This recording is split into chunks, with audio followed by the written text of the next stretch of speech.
Okay, welcome back everybody to RC Taildraggin. Today we're going to be working on part 9 of the Sig Alien TaylorCraft 72 build.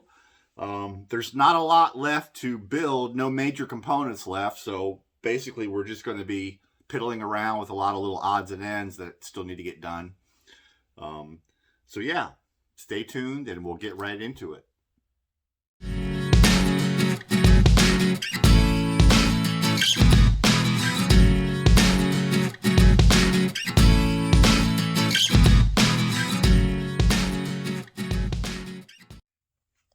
All right, so right now I'm working on the battery tray, getting it all fabricated up.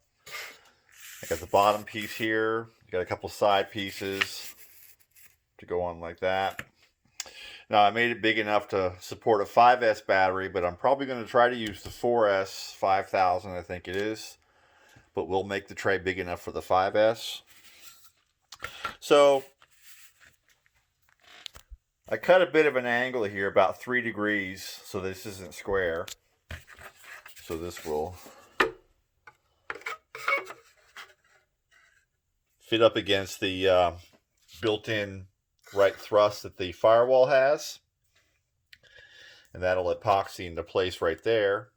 Of course, I'll have the sides on, and I'll probably make some kind of top for it. And I'll be cutting some air holes to lighten this thing up a little bit, so we're not adding a ton of weight. I'll have a couple big holes drilled in it to take some of that material out. So I'm going to be working on that right now. I'm going to get that glued up, get the sides glued on, get some holes drilled in it, and get it placed for the mock-up. And I'll be right back. Alright, and I'm back with a rudimentally constructed battery tray. Cut some holes to make it a little lighter. I've got the angle into the front to match up to the firewall.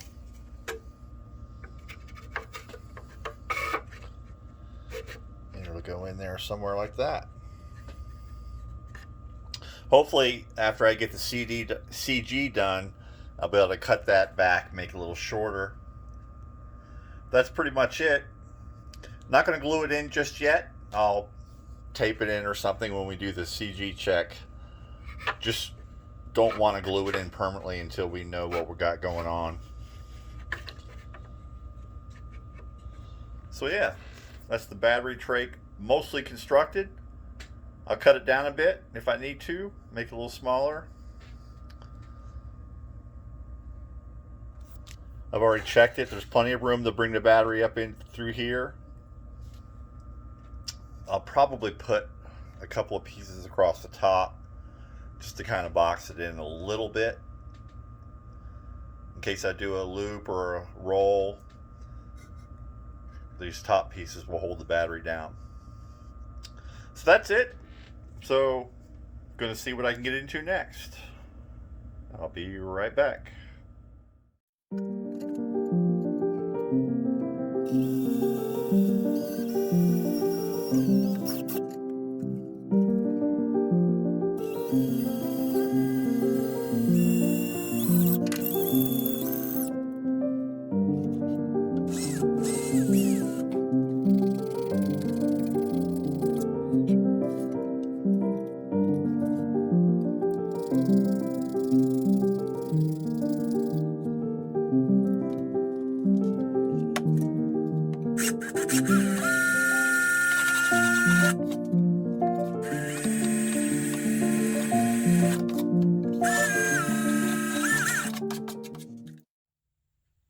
Okay, so here we go with some strut detail.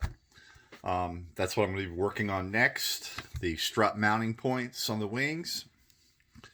Now looking at the plans here for this front strut, they've just got this little square block to screw it into one of those there.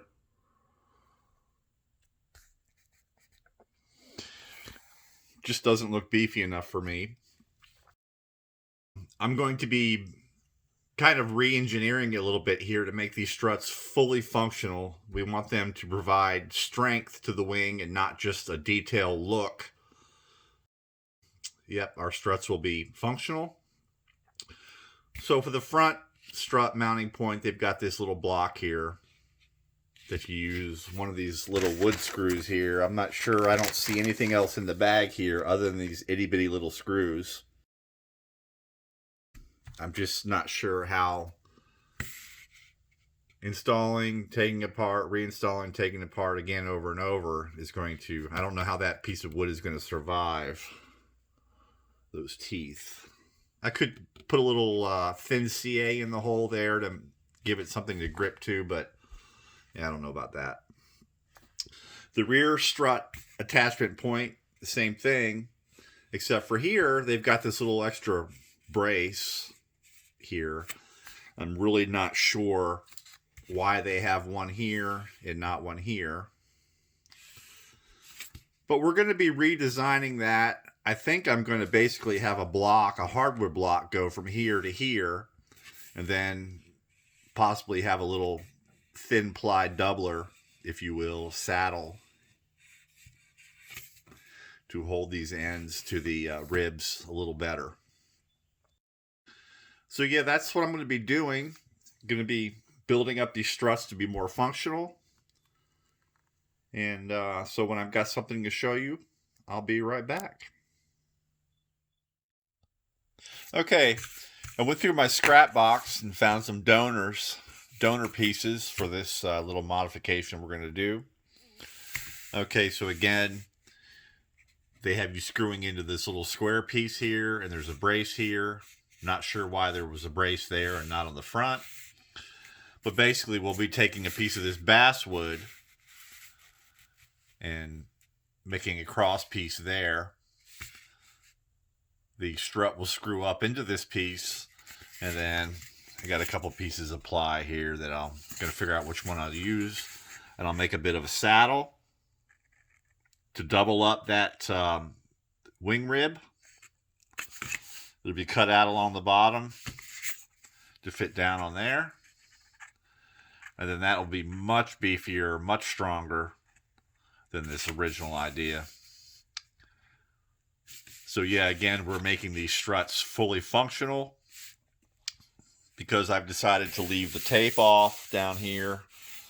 We want to do that. So I'm going to get some measurements made, get some pieces cut, and I'll be right back and show you what we got going on.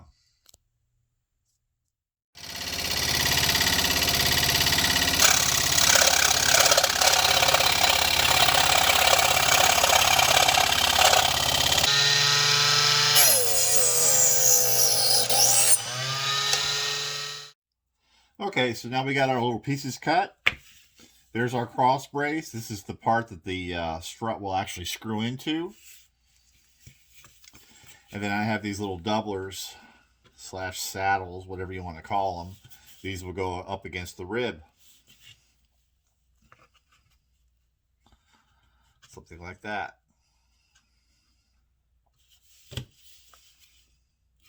That'll be much stronger. Of course, I do have to shape the top of this doubler here because the rib is got an angle back on there. So I'll hold that up to the rib and trace where I want to cut this top back. And then I'll make two more, one for the other wing panel. Now I have a confession to make. The front's already done.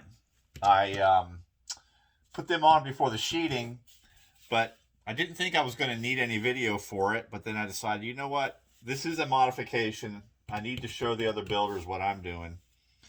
So that's why I'm showing you the rear strut pieces. Front strut's exactly the same. So hopefully I'm anticipating everything, but we'll see. Oh, and also I cut this doubler here. I don't know if you'll be able to see this, but it doesn't come all the way down to the bottom here. This is where the covering will be, and I don't want this little extra piece showing, so I recessed it a bit, just to give the final appearance maybe a little nicer touch to it, look less like a model. But yeah, that's it. So I'm going to go ahead and get this shaped off the top here. And then I'm going to get it glued in. and I'll be right back.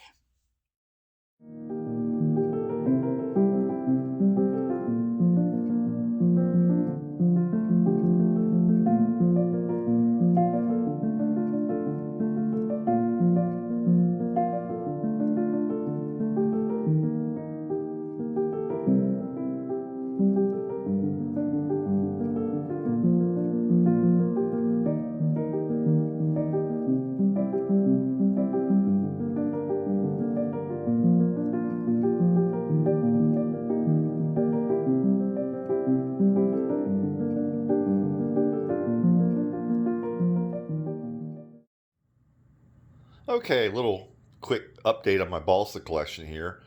I just picked up, I don't know, 160 pieces of spruce from eBay. Now these are all pretty small.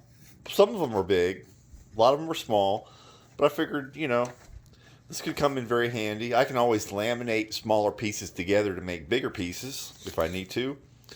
But yeah, I couldn't pass it up. What I do is I set up a couple of searches on eBay so I don't have to go looking for this. It comes to me in my inbox.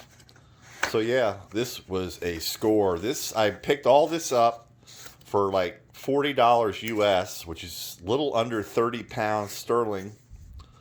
I just couldn't pass this up. These are 48 inches long. These aren't your standard 36-inch pieces. These are 48 inches long, 150 some odd pieces. More than that, I think. But yeah, pretty cool. This is the way to get it. Get it cheap. Okay, everybody, I think that's going to bring us to the end of this video. I never seem to make it to the milestones that I set for myself when I start the video, but it all gets done eventually. We'll just have to continue on with the next video to get the CG figured out.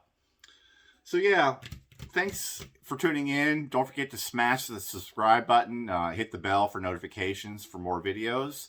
And I really hope to see you back here again for part 10 of the Sig Alien TaylorCraft 72 build. Thank you very much, everybody, and have a great week. Bye-bye.